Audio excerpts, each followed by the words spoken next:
High, আজকে অনেকদিন পরে একটু ঘুরতে বেরোলাম আমি আর দিদি মহালয়ার দিন। কারণ সকালে তো যেতে পারিনি, বৃষ্টি পড়ছিল বলে, ওই জন্য রাত্রে বেরিয়ে পড়লাম আমি আর আমার দিদি নিউ টাউনের উদ্দেশ্যে। তো বেরিয়ে পড়ে তো এই দেখো চলে এসেছি। কি সুন্দর লাইটিং করেছে, দেখো তোমাদের দেখাচ্ছি। এই সাইডে অনেক সুন্দর সুন্দর ডিজাইন করেছে, রাস্তায় এঁকেছে।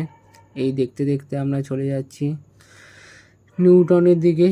নিউ টাউনে এসে তারপরে কিছু বসবো, খাবো দাবো, কিন্তু জানি না আদৌ কিছু হবে কি না, টাকা পয়সা নেই। পুজোর শপিং হয়েছে সবার, আমার তো এখনও হয়নি। জানি না আর কবে হবে, টাকা পয়সা নেই, কিচ্ছু নেই। এই বছর আর জামা কাপড় কেনা হবে না, বাদ দেওয়া আর কি হবে, গরিব মানুষের আর জামা কেনা হবে না। এই যে সেই ফেমাস জায়গাটা ব্রিজের নিচে।